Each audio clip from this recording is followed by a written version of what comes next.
Imagine कीजिए कि रात के 3 बज रहे हैं। हम्म। नींद बिल्कुल नहीं आ रही और इंसान बस बिस्तर पे करवटें बदल रहा है। हम्म। और दिमाग में कुछ ना कुछ चल रहा है। बिल्कुल। दिमाग में 5 साल पुरानी कोई बहस बार बार लूप पर प्ले हो रही है। हम्म। या कल की कोई बहुत छोटी सी चिंता इतनी बड़ी बन गई है कि कोई ऑफ बटन ही नहीं मिल रहा। हाँ, ये बहुत ही आम बात है। हम सब ने कभी ना कभी से महसूस किया है। है ना। आमतौर पर जब किसी शारीरिक बीमारी की बात होती है तो वहाँ एक तरह की सटीकता होती है। हम्म। मतलब अगर हड्डी टूट जाए तो एक्सरे मशीन उस टूटी हुई जगह को एक सफेद लकीर के रूप में साफ साफ दिखा देती है। हम्म। ये हम्म। डॉक्टर उंगली रखकर कह सकता है कि हाँ, समस्या यहाँ है। और वो स्पष्टता सुकून देती है, क्योंकि वहां मामला बाइनरी होता है। हड्डी या तो टूटी है या नहीं टूटी है, इलाज सीधा है। लेकिन जब हम इंसानी मन और हमारी सोच की दुनिया में कदम रखते हैं, तो वो एक्सरे मशीन पूरी तरह से बेकार हो जाती है। सही कहा। वहाँ कोई एक स्पष्ट तस्वीर नहीं होती, बल्कि एक धुंधला और उलझा हुआ परिदृश्य होता है जिसे समझना बहुत मुश्किल है। और यही हमारे आज के इस गहन विश्लेषण का मुख्य विषय है। एक बहुत ही जरूरी विषय। हाँ, आज हम इस बात की तह तक जाएंगे कि आखिर इंसान किसी एक ही विचार में बुरी तरह फंस क्यों जाता है। हमारे पास द साइंस ऑफ माइंड से जुड़े कुछ बेहद दिलचस्प दस्तावेज हैं जो मुख्य रूप से होलिस्टिक साइंस रिसर्च सेंटर और दादा भगवान की शिक्षाओं पर आधारित हैं। बिल्कुल, और हमारा मिशन ये समझना है कि ये मन असल में किन चीजों से बना है। ये बार बार आने वाले विचार या मानसिक गांठें क्या हैं। और सबसे जरूरी बात, वास्तविक जीवन के उदाहरणों और कुछ बहुत ही कड़े प्राचीन तरीकों का उपयोग करके इन गांठों को हमेशा के लिए कैसे सुलझाया जा सकता है। तो चलिए सीधा मुद्दे पर आते हैं। आखिर कुछ विचार बार बार वापस क्यों आते हैं और लाख चाहने पर भी हम उन्हें रोक क्यों नहीं पाते? देखिए, इस लूप को समझने के लिए ना, हमें सबसे पहले मन के बुनियादी ढांचे को समझना होगा। आमतौर पर आधुनिक विज्ञान हर चीज को अणुओं और परमाणुओं, यानी एटम्स और मॉलिक्यूल्स के रूप में देखता है, हम्म। जो कि साइंस का बेसिक नियम है। हाँ। लेकिन जिन सिद्धांतों पर हम आज चर्चा कर रहे हैं, उनके अनुसार मन ना तो कोई अणु है और ना ही परमाणु। इसे इन दोनों के बीच की एक बहुत ही सूक्ष्म, एक इंटरमीडिएट अवस्था माना गया है। अच्छा, तो फिर ये बना किस चीज से है? ये कोई ठोस अंग नहीं है, बल्कि ये बहुत ही सूक्ष्म गांठों से बना एक जमावड़ा है। गांठें? मतलब जैसे किसी उलझे हुए धागे में गांठें पड़ जाती हैं, कुछ वैसा ही? हाँ, आप इसे ऊर्जा या पुरानी यादों के सघन जमाव के रूप में समझ सकती हैं। मन ऐसी अनगिनत गांठों का एक समूह है। और सबसे बड़ी बात यह है कि ये गांठें यूं ही बेतरतीब ढंग से काम नहीं करती। तो क्या इनका कोई पैटर्न होता है? बिल्कुल। प्रकृति के अपने बहुत ही सख्त नियम हैं। जब प्रकृति के नियमों और एक निश्चित समय, यानी परफेक्ट टाइमिंग के अनुसार कोई विशेष गांठ फूटती है या खुलती है, तो उस फूटने की प्रक्रिया को ही हम एक विचार कहते हैं। रुको, ये नजरिया तो बहुत कुछ बदल देता है। मतलब जो विचार अभी मेरे दिमाग में आ रहा है, वो कोई नई चीज नहीं है जो मैंने अभी सोची है। नहीं, बिल्कुल नहीं। वो तो बस पहले से मौजूद किसी सूक्ष्म गांठ का अपने तय समय पर खुलना है। एकदम सही पकड़ा आपने। इसे एक बहुत ही सटीक उदाहरण से समझते हैं। हम्म। गर्मियों के मौसम में किसी खाली खेत को देखिए। वो खेत एकदम साफ, सूखा और बंजर दिखता है। कोई हरियाली नहीं होती। हाँ, हाँ। उसे देखकर लगेगा कि ये मिट्टी पूरी तरह से साफ है, इसमें कोई अवांछित पौधा या खरपतवार नहीं है। हम्म। लेकिन जैसे ही मौसम बदलता है और बारिश की पहली फुहार उस मिट्टी पर पड़ती है, अचानक से पूरे खेत में कई तरह के जंगली पौधे उगाते हैं। अरे हाँ, ये इसलिए होता है क्योंकि उन जंगली पौधों के बीज या उनकी जड़ें मिट्टी के काफी नीचे पहले से ही दबी हुई थीं। बिल्कुल। वे कहीं बाहर से नहीं आए, वो वहीं थे। उन्हें बस सही माहौल और उस बारिश का इंतजार था। वे जड़ें ही हमारी गांठें हैं, जो मन की गहराई में छिपी हुई हैं। और उन्हें बस प्रकृति के नियम और सही समय का इंतजार था। हाँ, अब कोई व्यक्ति ऊपर से उन खरपतवारों को काट दे और सोचे कि उसका खेत साफ हो गया, तो वो गलतफहमी में है। इन सिद्धांतों में साफ कहा गया है कि असली मायने में शुद्ध खेत वो है जिसमें लगातार 3 साल तक भरपूर बारिश होने के बाद भी, हर अनुकूल परिस्थिति मिलने के बाद भी कोई नया खरपतवार न उगे। हम्म। तब जाके उसे पूरी तरह से गांठ रहित कहा जा सकता है। हम्म। मुझे लगता है कि ये बात हमारी अपब्रिंगिंग और हमारे आसपास के माहौल से भी बहुत गहराई से जुड़ी है। वो कैसे? मतलब, जो सोर्स हमने पढ़ा उसमें एक बहुत ही दिलचस्प और रियल लाइफ उदाहरण था। अलग अलग पृष्ठभूमि के लोगों में अलग अलग तरह की गांठें होती हैं। हाँ, वो मांसाहार वाला उदाहरण, बिल्कुल। जैसे मान लीजिए कि किसी व्यक्ति का जन्म एक ऐसे सख्त जैन परिवार में हुआ है जहां पीढ़ियों से किसी ने मांसाहार के बारे में सोचा भी नहीं है, तो उस व्यक्ति के मन में शायद ही कभी मांस खाने का विचार आए। सही बात है। क्योंकि उसके भीतर उस चीज को लेकर कोई गांठ है ही नहीं, बीज ही नहीं है, तो पौधा कैसे उगेगा। और वहीं सोर्स ये भी बताता है कि किसी वैष्णव पृष्ठभूमि वाले व्यक्ति को शायद जीवन में एकाध बार ऐसे विचार आए, क्योंकि वहां वो गांठ बहुत ही छोटी और कमजोर है।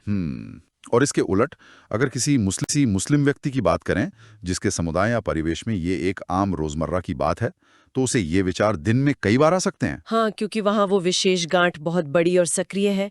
और देखिए, हमारा मकसद यहाँ किसी की जीवन शैली को सही या गलत ठहराना बिल्कुल नहीं है। बिल्कुल नहीं, हम तो बस निष्पक्ष रूप से सोर्स के विचारों को सामने रख रहे हैं। हाँ, ये सिर्फ ये समझने के लिए है कि कैसे हमारे भीतर के गांठों का आकार और उनकी उपस्थिति ही हमारे विचारों की फ्रीक्वेंसी तय करती है।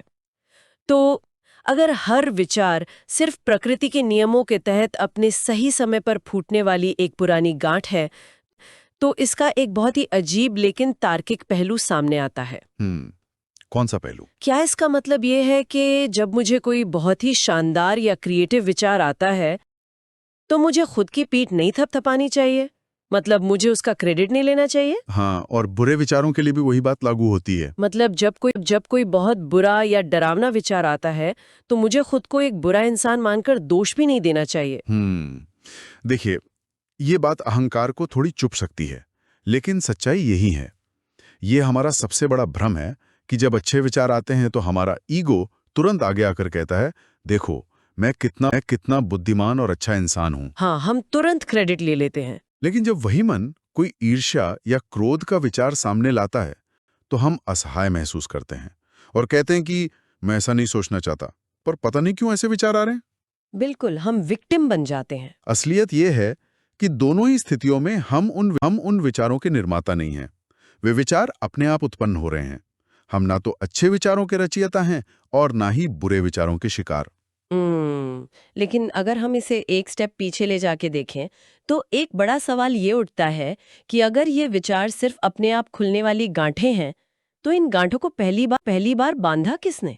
बहुत ही सही सवाल। खेत में बीज अपने आप तो नहीं आए होंगे ना? यहीं पर कॉजेशन यानी कारण और प्रभाव का सिद्धांत आता है। ये गांठें हमारे ही अतीत के कर्मों और हमारी अज्ञानता से बनी हैं। क्रोध, लालच, घमंड, इन सब भावनाओं के प्रभाव में आकर हम दुनिया के प्रति एक नजरिया बना लेते हैं। एक ओपिनियन बना लेते हैं। हाँ, इस पूरे विश्लेषण का एक बहुत ही प्रमुख सिद्धांत है, राय मन का पिता है और भाषा मन की माँ है। राय मन का पिता है और भाषा मन की माँ है। वाह, ये सुनने में बहुत ही काव्यात्मक है। लेकिन अगर हम इसके साइकोलॉजिकल मैकेनिज्म को समझें, तो इसका मतलब क्या है?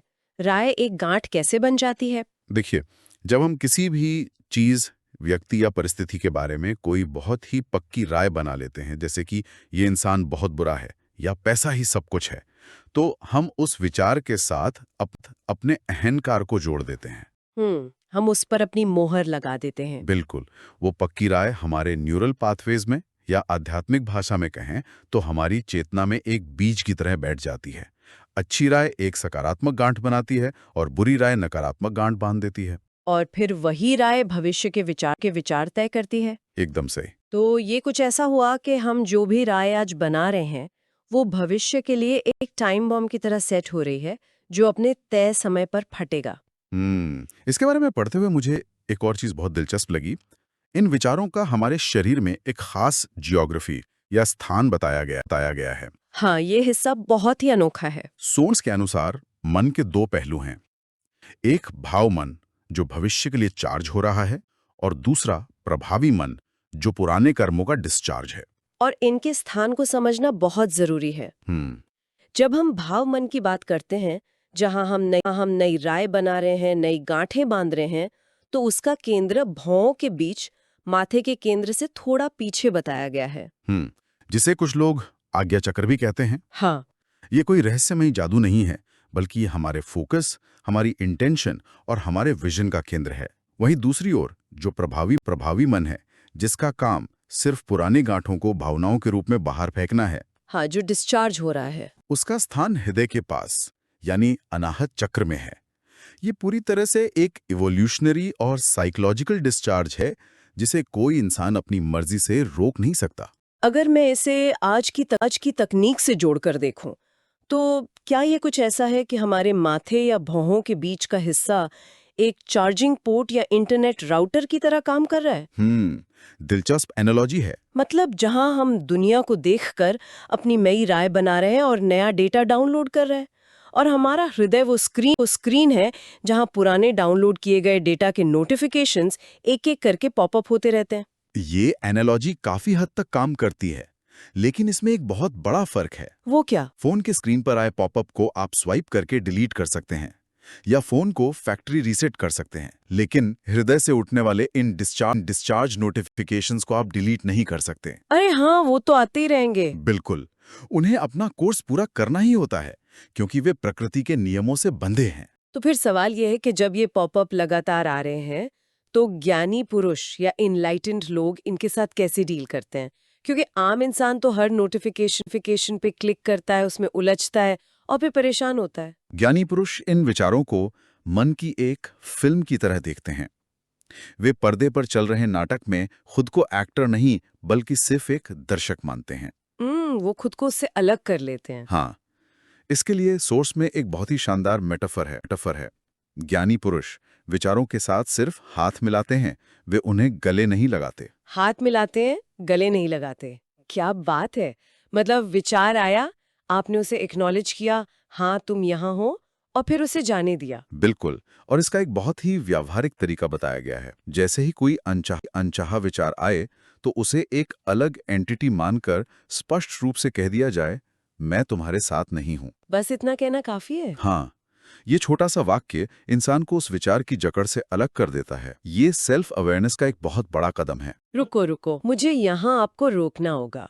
ये थ्योरी सुनने में बहुत शांत और सुलझी हुई लगती है। आपको इसमें कोई कमी लग रही है? देखिए, मान लीजिए मुझे तय करना है कि मुझे चाय पीनी है या कॉफी, और कोई विचार आता है तो मैं आसानी से कह सकती हूँ मैं तुम्हारे साथ नहीं हूँ। लेकिन चलिए असली जिंदगी की बात करते हैं। हाँ, बताइए। मान लीजिए किसी ने आपको धोखा दिया है, आपका पैसा मार लिया है और आपके अंदर गुस्से का ज्वालामुखी फट रहा है, खून खौल रहा है। उस वक्त सिर्फ ये कहना कि मैं तुम्हारे साथ नहीं हूँ, क्या वाकई उस भयानक गांठ को खोल सकता है? ये तो बहुत ही पैसिव तरीका लग रहा है। आपका ये ऑब्जर्वेशन बिल्कुल सही है और बहुत प्रैक्टिकल है। जो हाथ मिलाने वाला तरीका है वो छोटी और कमजोर गांठों के लिए है। अच्छा, तो बड़ी गांठों के लिए कुछ और है? हाँ, कुछ गांठें बहुत ही जिद्दी और गहरी होती है, जो इंसान की पहचान का हिस्सा बन चुकी होती हैं, खासकर लालच और क्रोध। घमंड फिर भी दिख जाता है, लेकिन लालच बहुत चुपके से काम करता है। बिल्कुल, लालच तो रग ने बस जाता है। ऐसे मामलों में सिर्फ दूर से देखना काफी नहीं होता। इन गहरी मानसिक बीमारियों को तोड़ने के लिए कुछ बहुत ही हार्डकोर और शॉक थेरेपी जैसे ट्रेनिंग के तरीके बताए गए हैं। हाँ, मैंने भी आगे पढ़ा और वो सच में हैरान करने वाला था। लालच की गांठ को तोड़ने के लिए जो तरीका बताया गया है वो किसी के भी होश उड़ा सकता है। बिल्कुल।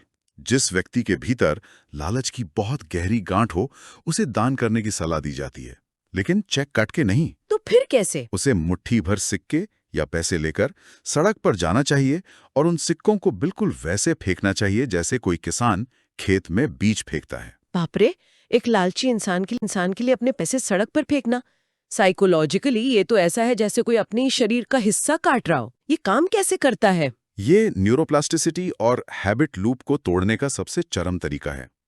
लालच की गांठ इसलिए जिंदा है क्योंकि शरीर हमेशा मन की उस इच्छा को पूरा करता है। शरीर मन का गुलाम बना रहता है। जब वो व्यक्ति पैसे फेंकता है तो शुरुआत में उसका मन चीखेगा, पैनिक करेगा, विरोध करेगा, लेकिन ज्ञानी कहते हैं कि उसे तब तक और पैसे फेंकने चाहिए जब तक कि मन पस्त ना हो जाए। क्या बात है! ये शॉक थेरेपी मन की उस सर्किटरी को तोड़ देती है। आप मन की सबसे बड़ी इच्छा के ठीक विपरीत शारीरिक कार्य कर रहे हैं। इससे वो मानसिक गांठ ऊर्जा ना मिलने के कारण सूखने लगती है। ये तो सच में दिमाग को रीबूट करने जैसा है। इसके अलावा एक और जोड़ीदार तरीका था, शम और दम। ये क्या है? शम का अर्थ है अपनी आंतरिक इच्छाओं को शांत करना या रिजॉल्व करना, और दम का अर्थ है अपनी बाहरी इंद्रियों या फिजिकल एक्शंस को रोकना। कोई उदाहरण? इसे एक बहुत ही आम उदाहरण से समझते हैं। मान लीजिए किसी व्यक्ति को आम खाने की बहुत तीव्र और अनियंत्रित लालसा हो रही है। जो कि गर्मियों में कोई बहुत बड़ी बात नहीं है। बिल्कुल। अब अगर वो व्यक्ति अपनी समझ और ज्ञान से मानसिक रूप से उस इच्छा को शांत कर लेता है और सोचता है कि मुझे इसकी जरूरत नहीं है, तो वो शम है। ये तो बहुत ही आइडियल सिचुएशन हो गई। हाँ, ये सबसे उच्च स्थिति है। लेकिन अगर मन अंदर से तड़प रहा है, इच्छा बनी हुई है, लेकिन वो व्यक्ति अपनी इच्छा शक्ति का इस्तेमाल करके अपने पैरों को बाजार की तरफ जाने से रोक लेता है, अपनी आंखों को आम देखने से रोकता है, तो वो दम है। तो क्या दम सिर्फ बाहरी दिखावा है?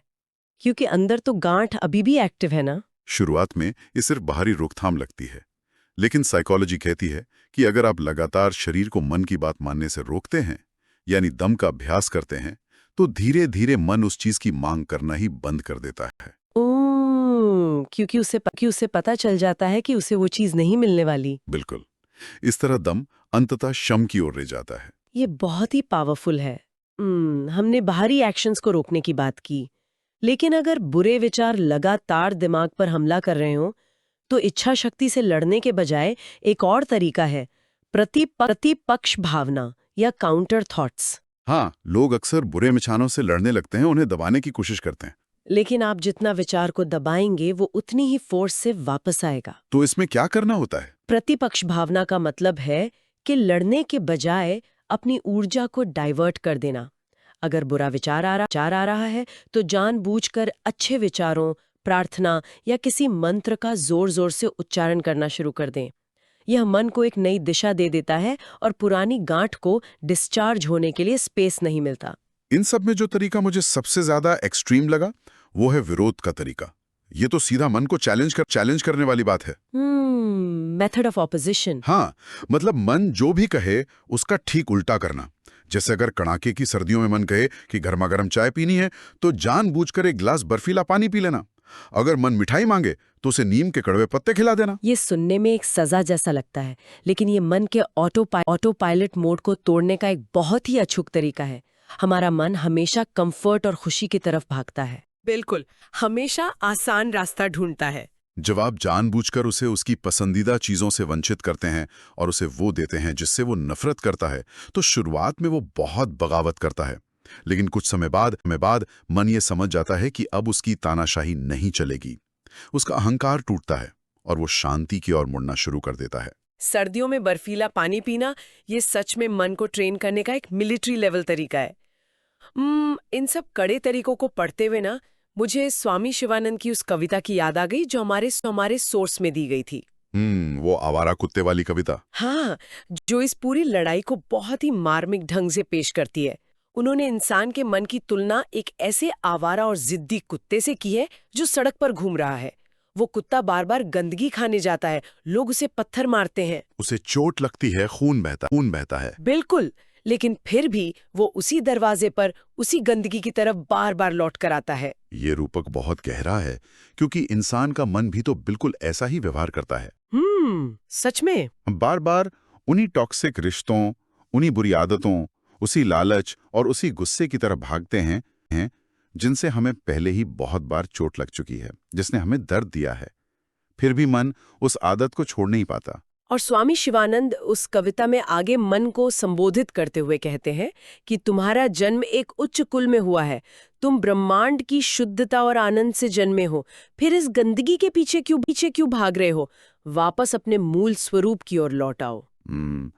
ये सिर्फ एक डांट नहीं है, बल्कि मन को उसकी असली महानता याद दिलाना है। सही बात है। ये कविता हमें ये समझाती है कि मन अपनी अज्ञानता के कारण दुख की ओर जाता है, लेकिन अगर हम सजग हो जाएं, अगर हम इन गांठों को पहचान लें, तो हम उसे वापस उसके असली, शांत और शुद्ध स्वभाव की ओर मुड़ सकते हैं। तो अगर हम आज की इस पूरी गहरी चर्चा को एक धागे में पिरोएं, तो सबसे बड़ी सीख ये है कि हम अपने विचार नहीं हैं। एकदम सही। हमारे विचार सिर्फ और सिर्फ अतीत में बांधी गई वो गांठें हैं जो प्रकृति के नियमों और सही समय के अनुसार आज खुल रही हैं।